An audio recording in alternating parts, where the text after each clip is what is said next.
কৃষি কাজ যারা করবে তারা আসলে গেয় ভূত, এই ব্যাপারটা আমাদের মন মগজ থেকে আসলে ডিলিট করে দিতে হবে। আমরা এদেশে আগামী দিনে স্মার্ট কৃষক দেখতে চাই, যারা আসলেই ভালো করবে। হ্যাঁ, আপনি উন্নত বিশ্বের যান, কৃষকদের প্রচুর সম্মান করে, কারণ তারা সরাসরি খাদ্য উৎপাদন প্রক্রিয়ার সাথে জড়িত। হ্যাঁ, তারাই আমাদের রিয়েল হিরো। আসসালামু আলাইকুম রহমতুল্লাহ, কেমন আছেন? আমি আছি হচ্ছে আমার মরিচের জমিতে, আমাদের মরিচের জমি। অনেক ভিডিওতে বারবারই বলি যে আমি আসলে আমার ভালো লাগার বিষয়বস্তু হচ্ছে কৃষক, কৃষি, এইগুলা। হ্যাঁ, একটা উদাহরণ মনে পড়লো হঠাৎ, মানে চিন্তা করতেছিলাম, হঠাৎ মনে হলো বিষয়টা একটু শেয়ার করি। আসলে আমার তো কৃষক, কৃষি এগুলোর প্রতি টান কেন? বিষয়টা তো মানে অনেকেরই জানার ইচ্ছা থাকতেও পারে, বা জানার ইচ্ছা আছে বিষয়টা এমন না, আমি আসলে জানাতে চাচ্ছি, তাই না? আমার আসলে এত টান কেন কৃষক, কৃষানীদের প্রতি বা কৃষিকাজের প্রতি, এই যে ফসলের মাঠের প্রতি আমার তো মানে প্রেম কেন, এত আবেগ কেন? বিষয়টা এরকম। তো আমি যখন অনেক ছোট ছিলাম, এটা আমার মা আর আব্বা গল্প করছে, আমি পরে জানছি। তো আমি একদম জন্মের পর থেকেই মানে আমি আমার আব্বারে দেখছি যে মরিচ, বেগুন এগুলোর সাথে একদম খুব কানেক্টেড।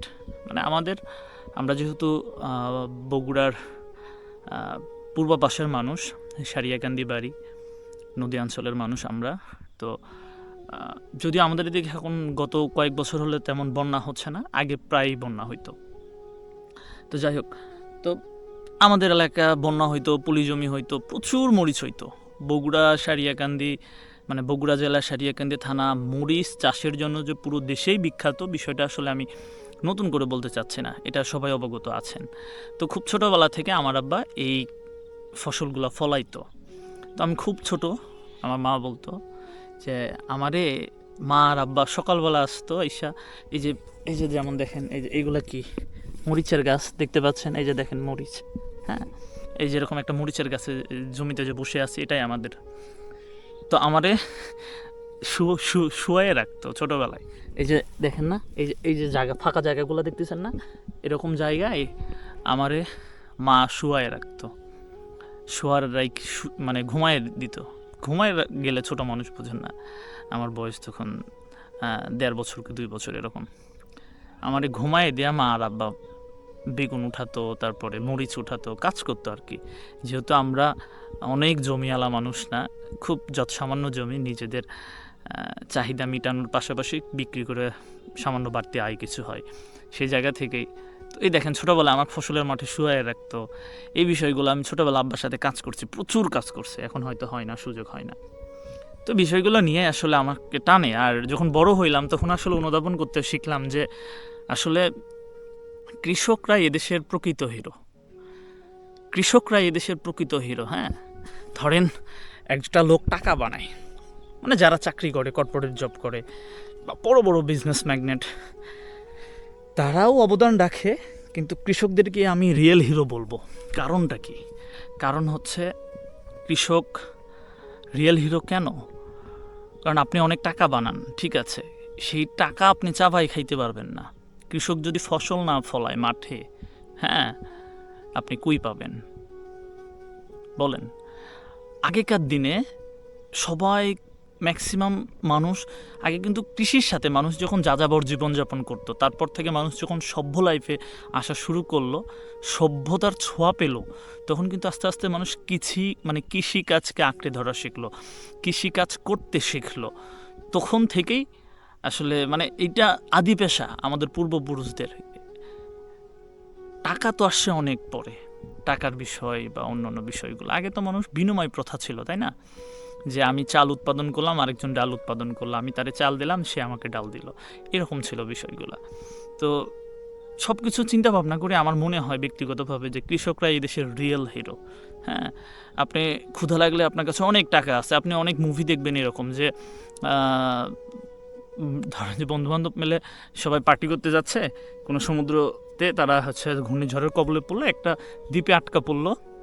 আমি একটা সার্ভাইভাল মুভি দেখছিলাম এমন, জানি না মুভিটার নাম কি। ওরা সবাই মিলে ঘুরতে যায়, ঘুরতে যাওয়ার সময় জাহাজ ইয়েটা থাকাকালীন সে চিন্তা করে, সে একটা লটারি কাটছিল, হ্যাঁ।